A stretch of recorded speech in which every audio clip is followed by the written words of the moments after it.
So next steps, transcribing the remaining pages.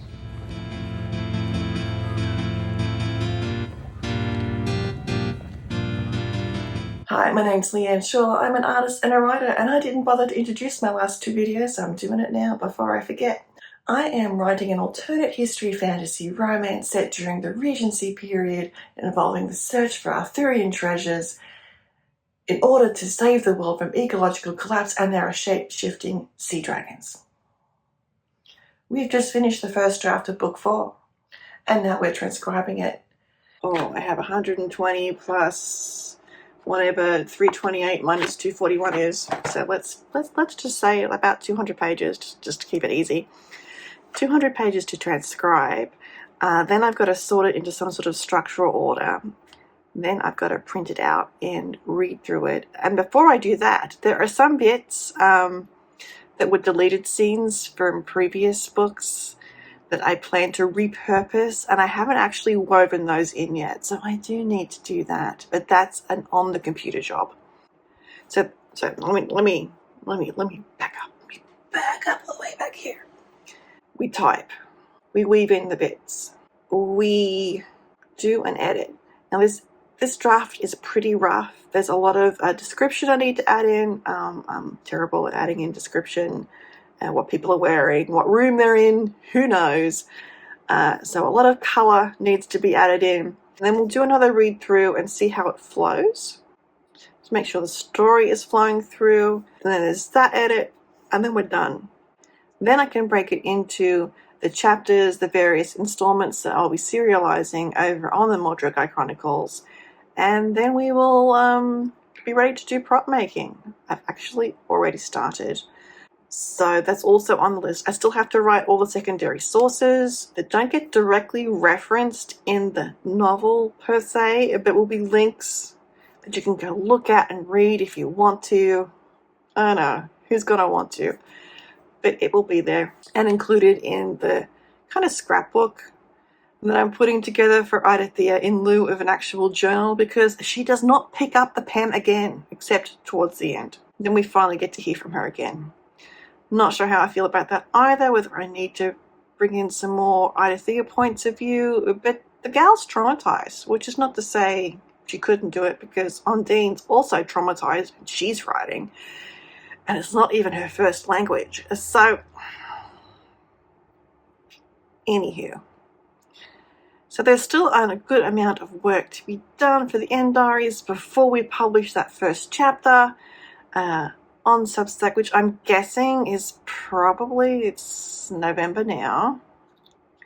Give myself another month to do all the edits. It usually takes me about a month, another month to put it together. Oh, February. Oh, I still have to do the writing of the secondary sources. So March, theoretically, it will be ready for finalizing into an unboxing and then the first chapter. The Sword for Wellington doesn't finish until early April, so I do have a little bit of cushion there, which is good because it's the end of the year. There are holidays and travel. Not that I'm going anywhere at the end of the year, but at other times I am. That's where we're at. And I have scribble on my printout to say that one says, okay, what if? I think I ignored that what if. I think I stuck with it. So I also have edits in here that I want to do, and as part of the weaving together, I have to type all of that up. I almost made it to the end of the notebook. I hate wasting paper though, so maybe the prequel will just start here. Or if I have to rewrite or add scenes, I have the rest of this notebook to rewrite and add scenes.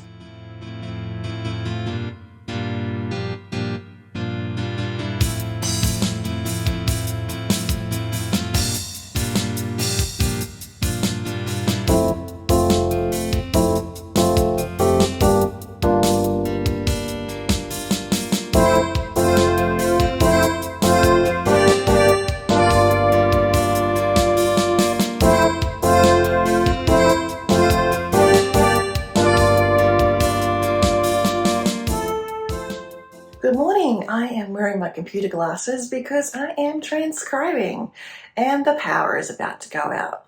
It's a planned power outage today, so am I making notes of more scenes to write? Yes, I am. I got to the romance bit, the bit that went really well, supposedly on the retreat, and I'm like, this doesn't sound right, A. And B, did I resolve some of the baggage questions? I don't think I did. So there's probably a couple new scenes left to write for that. I'm going to finish typing it and then come back so I can just read through it all and make it just so. Meantime, I will be working off battery power and we'll see how long that lasts. It's going to be a hot day today, so we're going to take off, have some lunch and go through the local art gallery just for something to do in air-conditioned cool.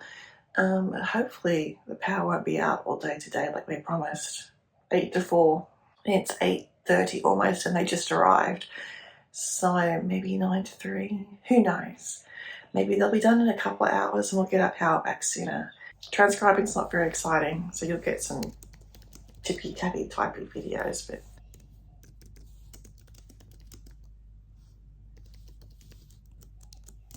hey, so about 25 pages typed today. Not too shabby given that we were without power for about 5 hours. Went out for lunch and toddled around the local art gallery. Have some ideas for the big painting down the studio, but that's a complete aside.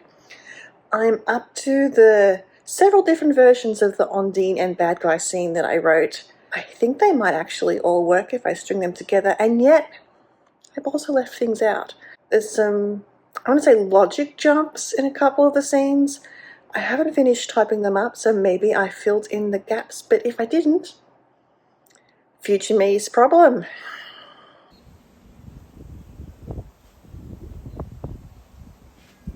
My wrist is sore and my back aches right here because I've been tippy-tappy typing. And I have typed up a whole volume so that in 3 days was 2 weeks of handwriting work. Because I didn't have to stop to think, obviously. I can just tip-tap type. And where there was questions, I've got the good old XXX more for future me to worry about when I get to editing. I'm going to leave it there for today. I might leave it there actually for this week as we're going down to Sydney and then pick it up again. When I get back, I might be writing a short story while I'm traveling. We'll see. I need to schedule some posts because I only have one left in the scheduled queue. So the typing is happening very quickly.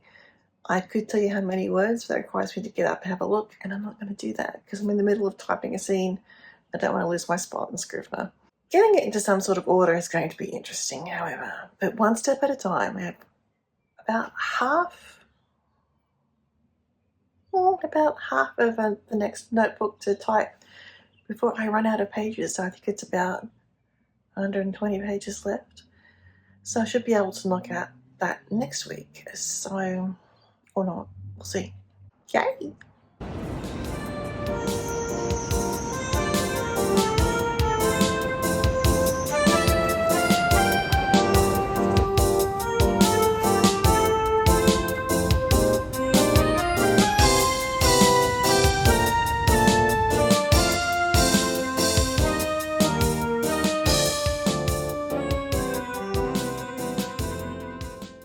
Right, I'm going to attempt to record this while it's not thundering, hailing, blowing through like a freight train. We've had it all in the last 15 minutes. I'm hoping to have all the transcription done before I go away on a trip. So I'm still transcribing, and I've come across a scene that says, E and L reconcile here. Use deleted scenes. I have gone through all my deleted scenes. I don't know what the hell I was talking about, so I actually have a new scene to write, so yay, I guess. It will slow down the transcribing a bit. I'm going to keep transcribing. I have volunteering today.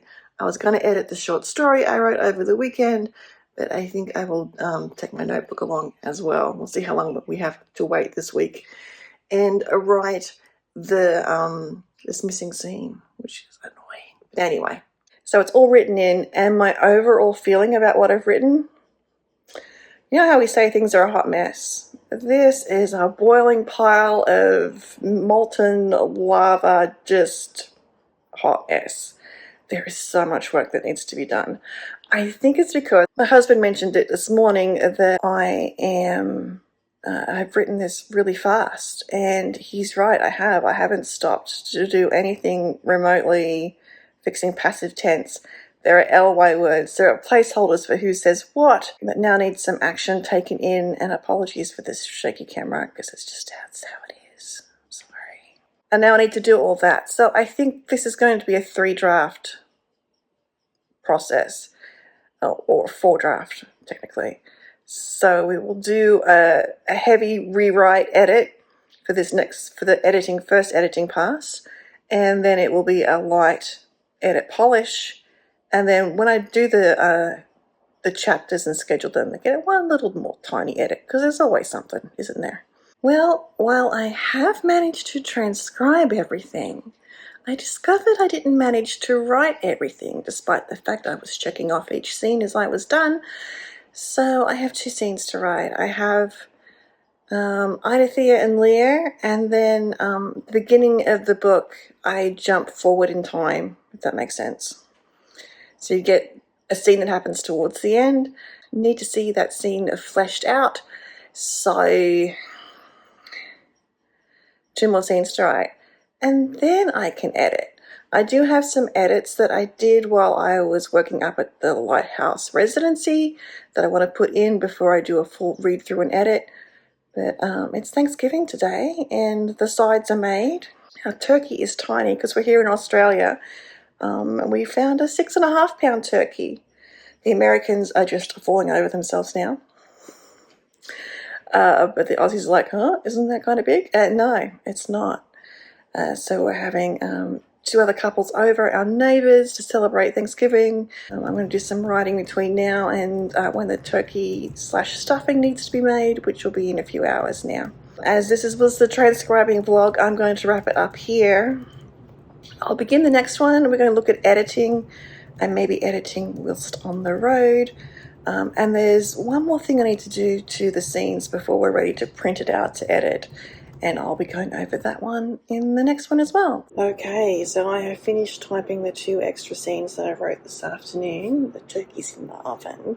And so the total number of words for A Soul for the World, book 4 of the trilogy, is 98,415.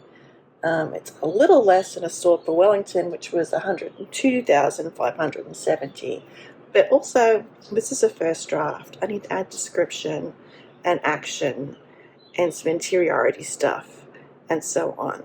I had planned to go on a trip, still going on the trip, and take my manuscript with me to edit, but I thought, no, I really need a concentrated amount of time to look through it, and the story is still niggling at me. I actually did like a mental review of the characters and if they were happy with the way things were. Not entirely. There are a couple of minor tweaks I need to make, but one in particular, who is a secondary character, said, excuse me, you never gave me a chance. And I'm like, well, fair. Let's see what happens. So I've written 2 new scenes.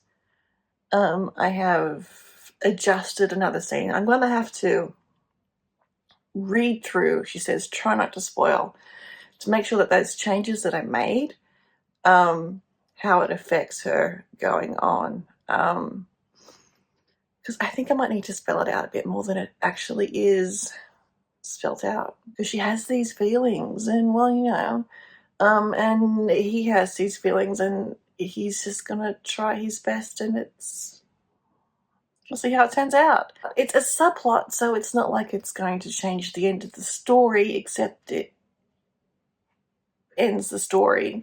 It's the last scene, which again might not actually be the best idea. Maybe the last scene should be Idathea. Yeah, it should, shouldn't it? So it feels a bit postlude-y. So maybe I'm not as done as I thought I was. So I've written those scenes. I have formatted it in Scrivener to be printed out as a manuscript to proofread, but I haven't printed it out yet because we're out of printer paper. But the plan is I've got a 2-week trip. I'm not going to touch it until I get back. So the editing part is slightly delayed. More of a prepping for the editing part. So it was actually good to dive back in and revisit those characters. And now the wait begins. And while I'm on my holidays, I am going to enjoy the holidays, but there's also, over on Substack, quite a few cozy fantasy prompts happening, and I'm thinking, yeah, I might do a couple of those. I've expanded my Substack to include stories that aren't just about the sea dragons, so above sea stories, I'm calling them. And so that enables me to participate in collaborations without having to figure out the sea dragon angle. I do actually prefer to stick to sea dragons, but you know, every now and then, if I am inspired, I can go dive into this other thing. I have a story idea for one of the winter challenges that's running in December, and I don't know if I'll get to it or not. And I really don't like writing short romantic flash fiction. I like to at least 3 parts. So you've got a bit of breadth to the story, but even longer is better. Subscribe if you want to see the rest of this process for writing the 4th book in a trilogy of a fantasy romance with Arthurian treasures to save the world from ecological collapse with shape-shifting sea dragons set during the Regency period. The book 3 is currently rolling out chapter by chapter over on projectstarfish.substack.com. It is free to subscribe and free to read. I've not decided to do anything regarding like a paywall or anything there as yet. That might change, we'll see. But so far it's going to be free. I've always said it will be free to read. It's just this last book got a little steamier, and so I'm considering whether to paywall it, you know, just for age restriction purposes, or just rewrite it so it's just you get the steam without all the details, if you know what I mean. I mean, 2 of them are married couples after all. Anyway, enough of that. I'll see you in the next video where we get started on prepping the manuscript for editing. See you soon. Bye.